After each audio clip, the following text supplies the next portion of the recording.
देखिए, children have the potential to assimilate knowledge and make meaning of them. From this perspective, what is the role of a teacher? बहुत ही प्यारा question, आसान question, सबके number पूरे पूरे आने चाहिए. Children have the potential to assimilate knowledge, यानी आत्मसात कर सकें ज्ञान को और अपना एक मीनिंग निकाल सकें. आत्मसात करके अपना एक मीनिंग निकाल सकें. रचनावादी पर्सपेक्टिव है, कंस्ट्रक्टिविस्ट अप्रोच है, जिसमें बच्चा कुछ खुद से करके नॉलेज को कंस्ट्रक्ट करता है. इस पर्सपेक्टिव से टीचर का रोल क्या होगा, शिक्षक का रोल क्या होगा? तो आपको पता है एनसीएफपी कंस्ट्रक्टिविस्ट स्कूल ऑफ साइकोलॉजी पे बेस्ड है. कंस्ट्रक्टिविस्ट एक अप्रोच है, यानी एक स्कूल है जो कहता है कि बच्चा ज्ञान का निर्माण स्वयं कर सकता है, आपको जस्ट माहौल देने की जरूरत है, एक्टिविटी कराने की जरूरत है. और कंस्ट्रक्टिविज्म के अकॉर्डिंग, रचनावाद के अकॉर्डिंग, टीचर का जो रोल है वो एक डिक्टेटर का ना होकर के, रचनावाद में टीचर का जो रोल होता है वो होता है फैसिलिटेटर का. मतलब आप सिर्फ सुविधा दाता हैं, सीख तो बच्चा अपने आप लेगा, आप तो सिर्फ सुविधाएं प्रदान कीजिए. स्टेज सेटर हैं आप तो, है ना, सुविधा दाता हैं, आप गाइड कीजिए. जरूरी नहीं है कि आपको उसको उंगली पकड़ के चलना भी सिखाना है, बैसाखियां नहीं देनी, खुद से चलने देना है. ठीक, तो आंसर होगा इसका डी ऑप्शन, फैसिलिटेटर यानी सुविधा दाता. क्वेश्चन नंबर 9 देखिए. सुरेश स्टूडेंट ऑफ क्लास 6, ये वो 5 स्टार का जो ऐड आता था ना, सुरेश रमेश, वो वाला सुरेश नहीं है, नॉर्मल सुरेश है. Suresh student of class 6 learns by doing, यानी करके सीखता है activity, and finds it difficult to follow when the teacher is only explaining. मतलब वो जब खुद करता है चीजों को तो जल्दी से सीख जाता है, लेकिन उसे मुश्किल होती है जब वो टीचर के द्वारा एक्सप्लेनेशन सुनता है. मतलब जब वो खुद करे एक्टिविटी तो तुरंत समझ में आ जाता है, लेकिन जब टीचर सिर्फ क्या करे, एक्सप्लेन कर दे, तो उसको ढंग से समझ में नहीं आता. What teaching learning strategy the teacher has to use in her mixed class, यानी ऐसे बच्चे हैं उसकी क्लास में शिक्षक की, जो बच्चे हैं, कुछ बच्चे जिनको सिर्फ करके समझ में आता है, सिर्फ एक्सप्लेनेशन से समझ नहीं आता. कुछ बच्चे ऐसे होंगे जिनको देख के समझ आता होगा, कुछ बच्चे ऐसे होंगे जिनको सुन के समझ आता होगा. दैट मीन्स अलग अलग लर्निंग स्टाइल वाले बच्चे हैं क्लासरूम के अंदर. मिक्स्ड क्लास का मतलब ये है अलग अलग लर्निंग स्टाइल्स वाले बच्चे. 3 मेनली लर्निंग स्टाइल होती हैं, आपको ये पता भी होना चाहिए. विजुअल, जिनको देख के जल्दी से समझ में आता है. ऑडिटरी, जो सुन करके सीखते हैं यानी एक्सप्लेनेशन वगैरह से.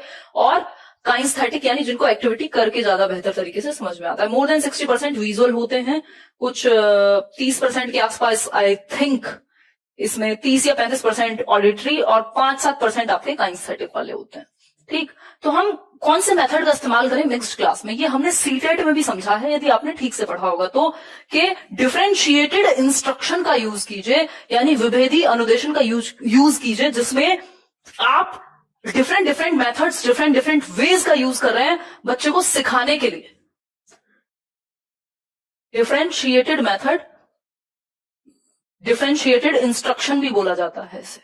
ठीक है, प्ले वे क्यों करोगे, और भी तो बच्चे हैं. मिक्स्ड क्लास की बात हो रही है, ये तो सिर्फ एक बच्चे का एग्जाम्पल है. इस बच्चे के बारे में नहीं पूछा गया, क्वेश्चन को ध्यान से पढ़ो. ये एक एग्जाम्पल देके बताया गया है कि एक बच्चा है क्लास 6 का सुरेश, जिसको दिक्कत होती है जब टीचर एक्सप्लेन करता है, बट वो करके जल्दी सीख लेता है.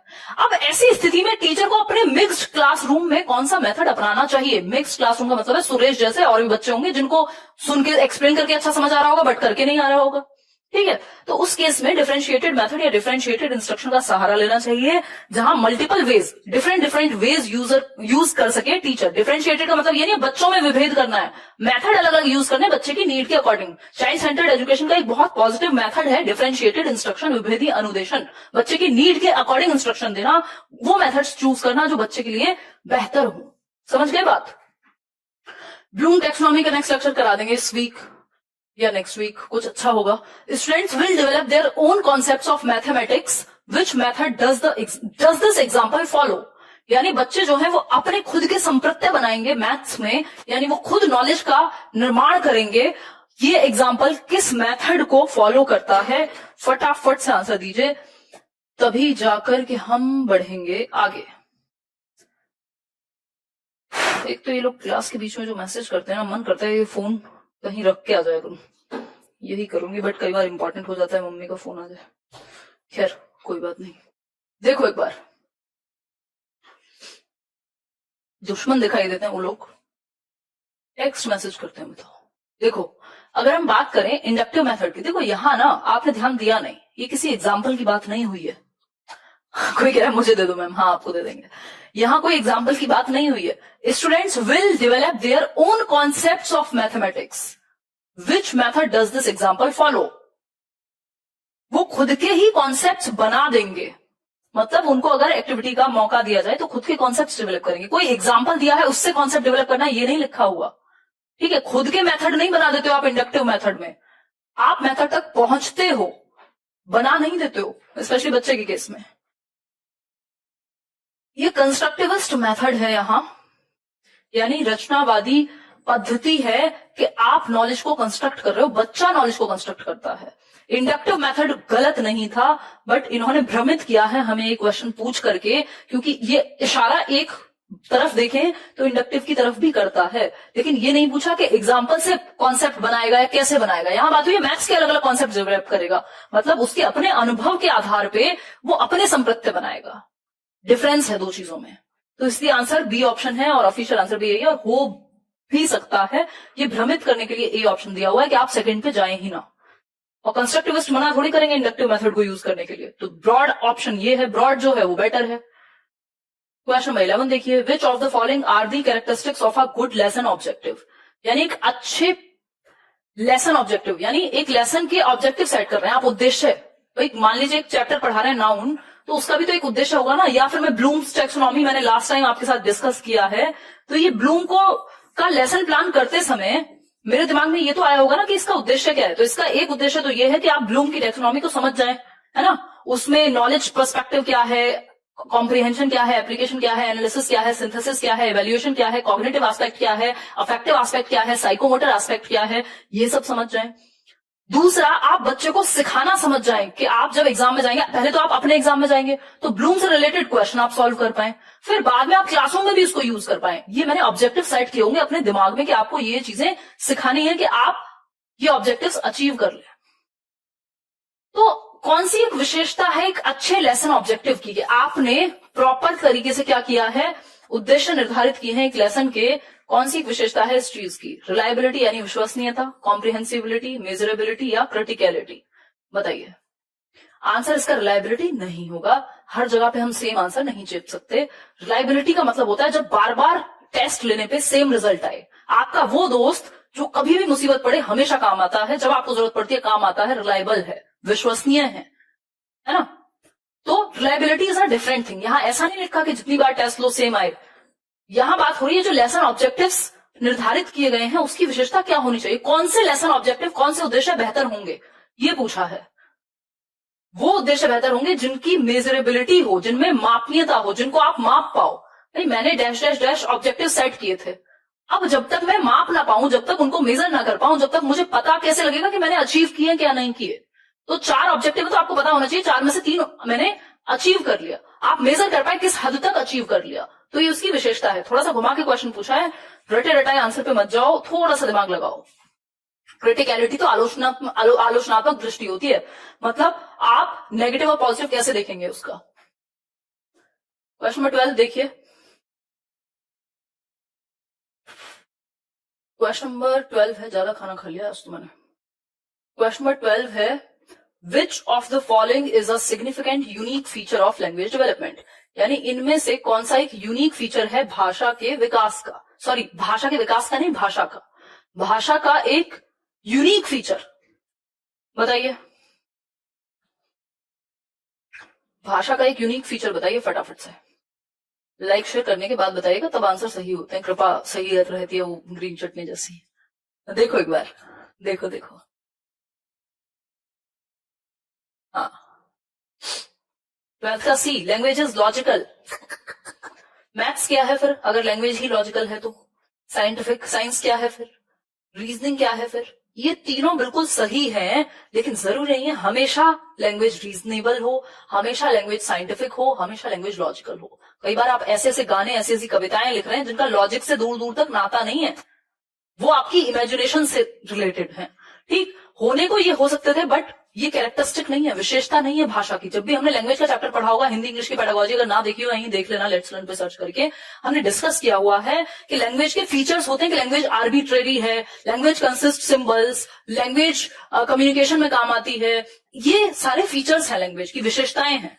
तो जो हमने पढ़ा है उसके अकॉर्डिंग जाएंगे ना। लैंग्वेज कंसिस्ट्स ऑफ सिंबल्स, ये एक यूनिक फीचर है कि भाषा सिंबल्स से बनी होती है। ठीक, अब इसमें अगर आप तर्क लगाओगे तो हर जगह फिर तो आप कहोगे कि मैथ्स भी सिंबल से बना है। अरे तो मैथ्स में भी तो लैंग्वेज यूज हो रही है ना, तो लैंग्वेज कंसिस्ट्स ऑफ सिंबल्स, इसको ऐसे समझने की जरूरत है। इसलिए डी ऑप्शन बेटर है। ये बाकी सब्जेक्ट्स में भी हो सकता है, बट ये जो खेल है ये भाषा की विशेषता है कि इसमें सिंबल्स होंगे ही होंगे। आर्बिट्रेरी होता है कि जो लिखा जाता है और जो उसका मीनिंग होगा वो डिफरेंट होगा। मैं इस वॉच को वॉच लिखूं, उस वॉच के लिखे जाने से इस वॉच का क्या संबंध है? वो WATCH वॉच को ये वॉच कहेंगे, या फिर मैंने नाम इसका वॉच रख दिया होता, इस पेन को वॉच लिख देती मैं, कोई संबंध नहीं होता। जैसी लिखी जाती है और जो मीनिंग होता है उसका, मतलब स्वच्छंद है, इंडिपेंडेंट है, जैसी लिखी जाती है और जो उसका मीनिंग होता है। आर्बिट्रेरी का मतलब ये होता है। ठीक है, आगे बढ़ेंगे। क्वेश्चन नंबर 13 देखिए, the basic step towards language learning is, यानी भाषा सीखने की दिशा में मूल कदम या बेसिक कदम बताइए। क्वेश्चन थोड़े से घुमावदार हैं तो थोड़ा सा समझने की कोशिश कीजिएगा। अगर दिमाग फ्रेश रख के समझेंगे तो समझ में आएगा। मैं आपको लॉजिक के साथ डिस्कस कर रही हूं। बताइए, the basic step towards language learning is what? Basic step, identifying source of the sound, sound discrimination, visual discrimination या साउंड पर्सोनिफिकेशन। कोशिश कीजिए आंसर करने का, कोशिश कीजिए, कोई बात नहीं, गलत हो रहे हैं सही भी होंगे।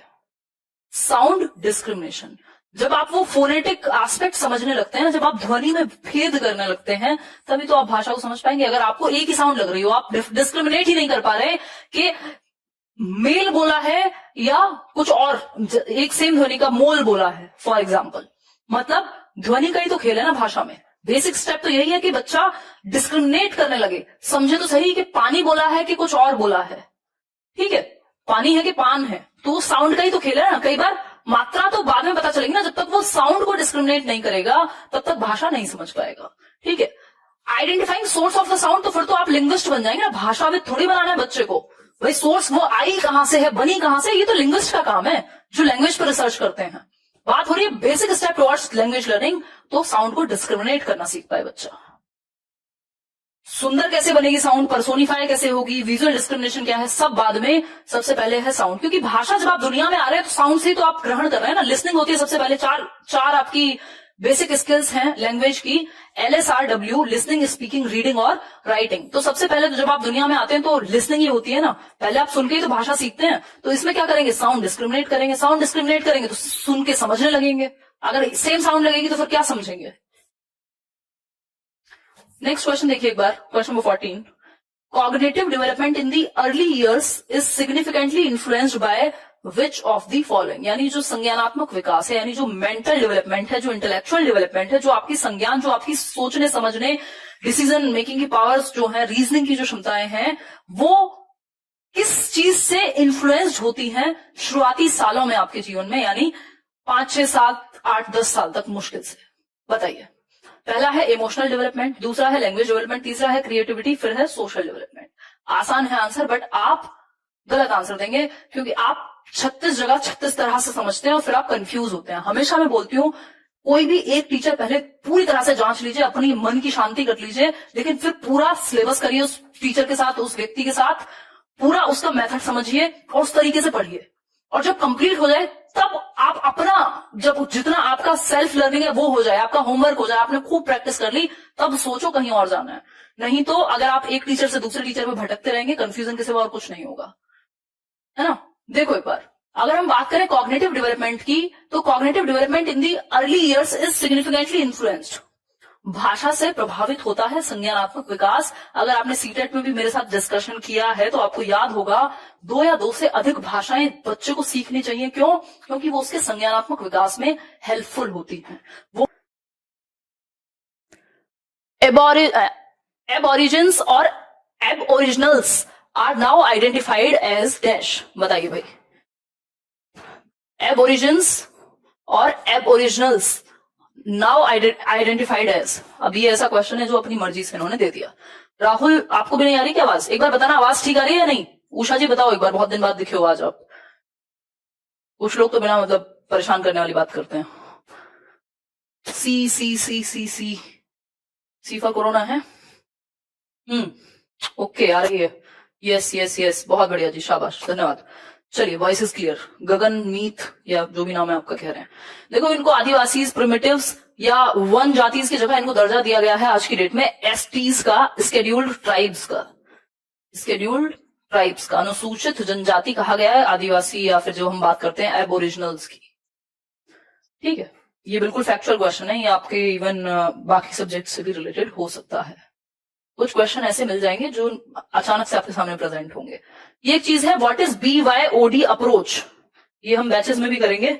BYOD अप्रोच है क्या, और कभी मौका मिला तो आपके साथ भी डिस्कस हो जाएगा।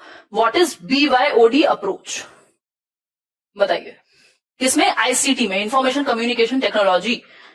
ऐसी टेक्नोलॉजी कम्युनिकेट करने की जिसके थ्रू हमारी टीचिंग बेहतर होती है, उसको ICT कहते हैं। जैसे ये बोर्ड, जैसे ये माइक, जैसे कंप्यूटर, या जिस भी तरीके से हम टेक्नोलॉजी को यूज कर रहे हैं कम्युनिकेशन को डिलीवर करने के लिए, एजुकेशन को बेहतर करने के लिए, जब हम टेक्नोलॉजी का यूज करते हैं, दैट इज कॉल्ड ICT। या एजुकेशन टेक्नोलॉजी एक बड़ा टॉपिक है, एक सब्जेक्ट है, उसके अंदर आता है ये ICT, कभी करेंगे चर्चा।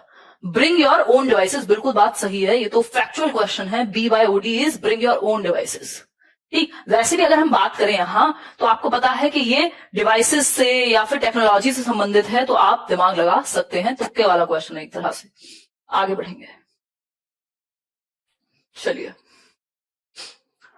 क्वेश्चन नंबर 7 देखिए, these are the major features of NPE 1986 except. NPE 1986 आप सभी जानते हैं, जो राजीव गांधी के टाइम पे आई, नेशनल पॉलिसी ऑफ एजुकेशन 1986 की अगर हम बात करें, उसके बाद अभी नई एजुकेशन पॉलिसी आई है 1.5 साल पहले। अब देखो कब तक लागू होती है, बीच में एक रिवीजन हुआ था सिर्फ। कौन सी एक बात NPE 1986 में नहीं कही गई, इसी के जस्ट बाद 1987 में आपके नवोदय विद्यालय 1-2 साल में ओपन किए गए थे, इसी पॉलिसी की देन थे वो एक तरह से। बताइए एक बार, आंसर कीजिए। पहला ऑप्शन है important role of education, national system of education, reorganisation of teaching hierarchy, या फिर एजुकेशन फॉर इक्वालिटी। तो आंसर क्या होगा? आंसर होगा C, reorganisation of teaching hierarchy. ऐसी इसमें कोई बात नहीं हुई कि जो टीचिंग का पदानुक्रम है उसका दोबारा से पूरा गठन हो जाए, कि टीचर को प्रिंसिपल और प्रिंसिपल की जगह कोई और, उससे ऊपर कुछ और, ऐसा कोई बात यहाँ पे नहीं हुई। बाकी एजुकेशन रिलेटेड बातें हुई थी। अब ये आपको जब पढ़ेंगे तभी समझ में आएंगी ये चीजें, या इससे रिलेटेड क्वेश्चंस कर लेंगे तो भी आ जाएंगी। क्वेश्चन नंबर 8 देखिए, कई बार कॉमन सेंस भी यूज करना होता है ऐसे क्वेश्चंस में। क्वेश्चन नंबर 8 देखिए एक बार। Question number 8 says following are the characteristics of adult education. Adult education की भी बात होती है, एक अडल्ट एजुकेशन प्रोग्राम भी चलाया गया था, आई थिंक किस ईयर में चलाया गया था वो आप कमेंट करके आज बताइएगा, किसी दिन हम इस पर डिस्कस भी करेंगे। आयमा नवोदयन, बहुत बढ़िया। नेहा, बहुत ही बढ़िया। मैं बताऊंगी कहानी अपनी भी कभी, है ना। मेरा एडमिशन होने वाला था देन, फिर ऐसे माँ बाप को प्यार आ गया कि हम नहीं रह पाएंगे अपने बच्चे से अलग, क्या तब मैं वहां रहती थी गांव। देखो एक बार, following are the characteristics of adult education except that. भाई अडल्ट एजुकेशन की विशेषताएं हैं, इनमें से कौन सी नहीं है, यानी अडल्ट एजुकेशन की विशेषता कौन सी नहीं है। पहला ऑप्शन है इट में इंक्लूड जॉब स्किल्स ट्रेनिंग। हाँ भाई, अडल्ट एजुकेशन होती है कि जब आपने वो एक सीरियल देखा होगा आपने, क्या बोलते थे, मैंने कहीं कहीं से देखा है ना, वो जिसमें एक IAS लड़की बनती थी, संध्या और समथिंग, अरे क्या नाम था, दिया और बाती।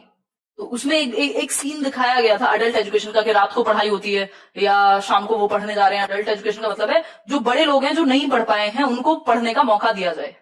ठीक है, तो इसमें क्या है कि आपको जॉब स्किल्स, मतलब बेसिकली आप वोकेशनल चीजें जान लें जिससे आपका काम चल जाए। ठीक, तो ये इंपॉर्टेंट है। अब ऐसा तो है नहीं ना, जब आप अडल्ट एजुकेशन में, ऐसा तो है नहीं बिल्कुल जैसे आप बच्चों को पढ़ा रहे हैं बिल्कुल जीरो से उसी सेंस में जाएगा। उनके पास तो टाइम भी कम होता है, उनकी तो टाइमिंग भी ऑड होती है। It is a continuing education programme. हाँ ठीक है, चलता है, एक के बाद एक लेवल पे जाएंगे आप। इट इज नीड बेस्ड, ठीक है। It is a formal degree programme. यहाँ डिग्री जैसा कुछ नहीं दिया जाता है, ये फॉर्मल डिग्री वाला प्रोग्राम नहीं है। ये बेसिक स्किल्स इनकलकेट हो जाए, बेसिक लिटरेसी बच्चे में आ जाए, बच्चा बोल रही हूँ अडल्ट में आ जाए, वो इंपॉर्टेंट है। ठीक है जी, ये कोई फॉर्मल प्रोग्राम नहीं है जिसमें 10th का सर्टिफिकेट मिलेगा फिर 11th का मिलेगा, इस तरह से। क्वेश्चन नंबर 9 देखिए, dash are the main measures taken to improve effective increase in the enrolment of girls in schools. यानी कि ये कुछ प्रभावी तरीके हैं, प्रभावी मेजर हैं जिनको लिया जाना चाहिए जिससे कि जो गर्ल्स हैं, जो लड़कियां हैं वो स्कूल में ज्यादा से ज्यादा एनरोलमेंट ले। कई बार आप देखते हैं स्पेशली ग्रामीण क्षेत्र में आज की डेट में भी कि लड़कियों को स्कूल नहीं भेजा जाता। जैसे ही उनके छोटे भाई बहन हो जाते हैं तो उनको कहा जाता है अपने छोटे भाई बहन को पालो या फिर घर के काम में हाथ बटाओ, क्या करोगी पढ़ के, तुम्हें तो शादी ही करनी है, बच्चे ही पालने हैं, ये और वो। ठीक है, इस तरह के बहुत सारी चीजें करके भारतवर्ष में ऐसा होता है, इवन अक्रॉस वर्ल्ड भी बहुत सारी जगह पे। अगर हम बात करें कि जो बात है कि गर्ल्स एनरोलमेंट को कैसे इंक्रीज किया जाए, कौन सा एक मेजर अच्छा हो सकता है कि लड़कियों को ज्यादा से ज्यादा एडमिशन दिलाए माँ बाप। पहला है gender targeted provision of materials. अगर आप जेंडर को टारगेट करेंगे मटेरियल के लिए तो कोई पॉइंट नहीं है। Scholarships, stipend, female teacher recruitment, conditional cash transfers, free meals, parent counselling, freeships. देखो ये कंडीशनल कैश ट्रांसफर का तो कोई पॉइंट नहीं है कि कंडीशन है तो कैश मिलेगा और ये और वो। फ्री मील्स ये तो सभी के लिए होते हैं कई बार। ठीक, gender targeted provision of materials, material सिर्फ गर्ल जेंडर को दिया, मतलब फीमेल जेंडर को दिया जाए वो भी गलत है। ठीक, बेस्ट क्या हो सकता है यहाँ पे, आपको इन दोनों में से क्या बेस्ट नजर आ रहा है? Parent counselling is good, freeships is also good, but better option is b option. क्यों? क्योंकि एक तो स्कॉलरशिप्स यही आ गया, मतलब फ्री शिप्स तो यही पे कवर कर लिया। भाई बेटर आंसर वो है जिसमें बाकी के ऑप्शंस इंक्लूड हो जाएं। स्टाइपेंड्स, कुछ उनको महीने का कुछ मिल रहा है कि पढ़ाई लिखाई के लिए कुछ उनको खरीदना हो कुछ है, या वो सारी चीजें मिल रही हैं। ठीक है, आजकल तो आप देखते हैं गवर्नमेंट हॉस्पिटल्स में अगर बच्ची का जन्म होता है तो गवर्नमेंट कुछ एक स्टाइपेंड देती है या कुछ एक ग्रांट देती है, तो ताकि जो फीमेल फीटस है या फिर जो गर्ल चाइल्ड का, जो गर्ल चाइल्ड बोल रही हूँ कि जो जन्म है, बर्थ ऑफ अ गर्ल, उसको प्रमोट किया जाए, लोग उसको भ्रूण हत्या ना करें या समथिंग लाइक दैट। तो क्या कर दिया, रिवॉर्ड रख दिया, क्योंकि स्किनर इज विनर कहा जाता है ना। भाई स्किनर क्या है, रीइंफोर्समेंट दो, रिवॉर्ड दो, कैसे भी डांस करा लो लोगों से। ठीक, तो स्टाइपेंड्स भी हो। फीमेल टीचर रिक्रूटमेंट, ये भी एक बहुत बड़ी बात है। क्यों है बात? क्योंकि one of the reasons is that आप देखते हैं जो थोड़े डेवलप्ड एरियाज नहीं है वहां माँ बाप आज भी ये सोचते हैं कि अगर फीमेल टीचर है और गर्ल्स स्कूल है तो हम भेज देंगे बच्चे को पढ़ने के लिए, लेकिन जो कोएड स्कूल है जहां लड़के और लड़कियां साथ में पढ़ते हैं वहां नहीं भेजेंगे, है ना।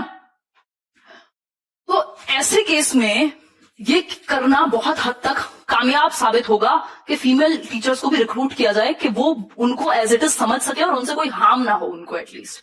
ठीक है, कई बार ऐसा सोच लिया जाता है, इसमें ऐसा नहीं है कि ये सही ही है या बेस्ट ही है। ठीक है जी, तो ये है बी ऑप्शन जो कि इन सब में बेस्ट है। आगे बढ़ेंगे क्वेश्चन नंबर, बच्चे को इवेल्युएट करने के लिए या बच्चे के बेनिफिट के लिए बताइए एक बार। पहला ऑप्शन आपके सामने है अभी जी करियरविल ऐप पर है वो। अगर हम बात करें to assess a student's interest and provide guidance, या फिर to illustrate to the parents during the parent teacher meet, to provide appropriate grades in the achievement profile, या फिर to make the student aware of his or her weakness. Anecdotal record कैसे help करते हैं? Anecdotal records क्या है? Basically कुछ anecdotes होती हैं, कुछ कोई एक घटना घट गई स्कूल में, कुछ अच्छा हुआ या कुछ खराब हुआ, उसके बारे में टीचर बहुत कम शब्दों में लिखेगा ऑब्जर्व करके बच्चे को। तो ये मदद करते हैं आकलन करने में एक बच्चे का इंटरेस्ट किस चीज में है और उसको गाइडेंस कहाँ दी जा सकती है, इसलिए इसको बच्चे के फेवर में यूज कर सकता है टीचर, क्योंकि आपको पता लगेगा ना उसकी गतिविधियों से। एनेक्डोटल रिकॉर्ड्स में जब आप ऑब्जर्व करके नोट डाउन करेंगे, लिखेंगे, फीडबैक के रूप में देंगे कि उसका इंटरेस्ट है कहाँ और गाइडेंस उसको किस दिशा में दी जा सकती है। क्वेश्चन नंबर 11 देखिए एक बार। एनेक्डोटल रिकॉर्ड्स इस तरह की चीजें होती है, आपने डायरी में भी कभी देखा होगा, टीचर अपने पास लिखता है बहुत शॉर्ट फॉर्म में। मान लीजिए आज किसी बात पे बच्चा रोया या कुछ और अच्छी उसने परफॉर्मेंस, कुछ ऐसा मान लो उसको कोई ऐसे लिखना था और बहुत गजब का लिखा है, कुछ अलग आपने नोट किया, तो उसको आप चुपचाप से ऑब्जर्व करके नोट कर सकते हैं। तो जो थोड़ी डिफरेंट घटनाएं होती है उनको आप इसमें नोट करते हैं कम शब्दों में, एनेक्डोट के रूप में, टिप्पणी के रूप में। क्वेश्चन नंबर 11 देखिए। To remove the weakness of present day mathematics education, the mathematics laboratory can be the best place. Do you feel the above statement is correct? If you feel it is correct then state why. बताइए एक बार, फटाफट से बताइए कि वर्तमान में जो गणित शिक्षा की कमजोरी को दूर करने के लिए कि बच्चों में वीकनेस है मैथमेटिक्स को लेकर के, मैथ्स लेबोरेटरी का यूज किया जाता है। आपको क्यों लगता है कि मैथ्स लैब अच्छी हो सकती है इस चीज के लिए, जहां पे मैथ्स के बहुत सारे इंस्ट्रूमेंट्स अवेलेबल हों? बताइए फटाफट से, आंसर कीजिए, जल्दी बताइए।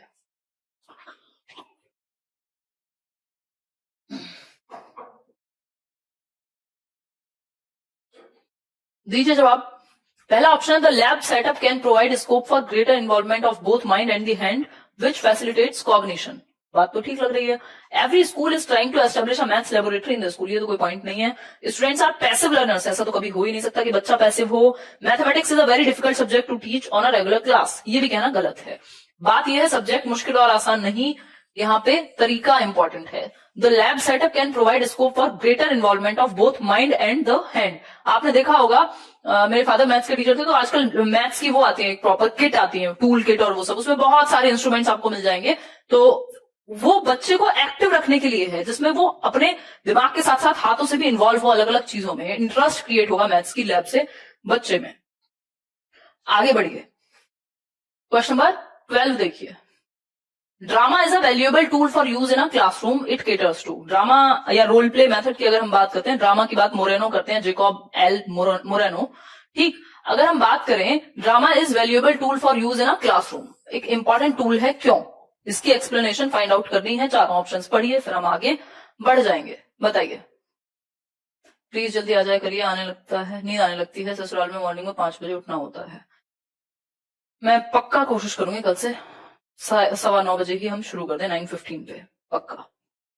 आपने ये भारी बात कह दी है, तो इसका ख्याल हमें रखना पड़ेगा, ठीक है जी।